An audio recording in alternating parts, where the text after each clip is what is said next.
अस्सलाम वालेकुम जी, welcome back. आज की इस वीडियो में आप लोगों के साथ एक बड़ा ही जबरदस्त मास्क शेयर करूंगी। अगर आपकी स्किन जो है वो गर्मी की वजह से बहुत ज्यादा खराब हो चुकी है, अजीब सी बेरौनक लगती है, उसमें कोई जान नहीं आपको फील होती और अजीब सी आपकी स्किन कह लें ऑयली ऑयली सी आपको फील होती है और एक आपको जो ग्लो इफेक्ट चाहिए होता है वो नहीं है या वो खत्म हो चुका है गर्मी की वजह से।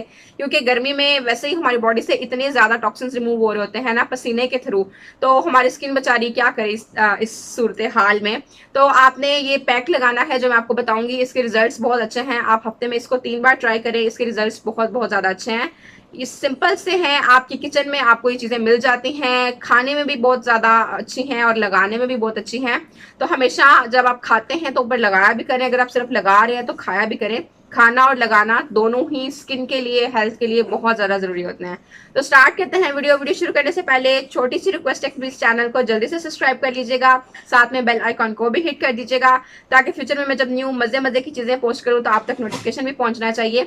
अच्छा, तो आपने इसको जो मास्क है उसको बनाना कैसे है। आपने सिंपली जो है वो 3 चीजें लेनी है।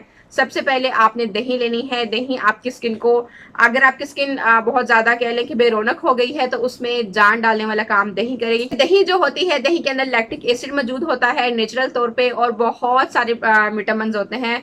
दूसरी चीज जो है वो आपने बेसन ऐड करना है। बेसन आपको पता है कि जब पुराने वक्तों में कोई भी औरतों के पास चीज नहीं होती थी लगाने के लिए, कोई क्रीम कोई श्री में कुछ भी नहीं था, तो वो सिर्फ एज अ ब्यूटी एक अच्छा सा ग्लो देने के लिए बेसन का इस्तेमाल करती थी। तो बेसन आपने इसके अंदर ऐड करना है। बेसन काम करेगा आपकी स्किन को, आपके कलर को बेहतर करने में। आपको सन टैन हुआ हुआ है कहीं भी या कुछ डैमेज हुई हुई आपकी स्किन कुछ भी इस तरह की सन बर्न की वजह से, तो वो जो बेसन है वो रिपेयरिंग का काम करेगा। तो आपने इसके अंदर दही ऐड करनी है, बेसन ऐड करना है और आपने इसके अंदर रोज वाटर ऐड करना है, ठीक है। और आपने इसके अंदर एलोवेरा जेल भी ऐड करना है। तो ये 4 चीजें जो है ना, आपने जो रोज वाटर है वो बहुत माइनर क्वांटिटी में ऐड करना है, ज्यादा ऐड नहीं करना। लेकिन जो आपने एलोवेरा है ना वो थोड़ा सा ज्यादा ऐड करना है। दही भी और बेसन भी अपने क्वांटिटी जितना आप लगाना चाहें, फेस पे, नेक पे, हाथों पे, बाजुओं पे, उस हिसाब से आपने बना लेना है। अच्छे से मिक्स करके जब एक क्रीमी फॉर्म में ये बन जाएगा तो फिर आपने इसको अप्लाई कर लेना है। इसके रिजल्ट्स बहुत अच्छे हैं, बहुत ज्यादा अच्छे हैं। तो अप्लाई कीजिएगा और फिर मुझे जरूर बताइएगा कि आपको इसके रिजल्ट्स कैसे लगे। तो मिलते हैं किसी न्यू वीडियो में, दुआओं में याद रखिएगा। Till then new video, take care, अल्लाह हाफिज।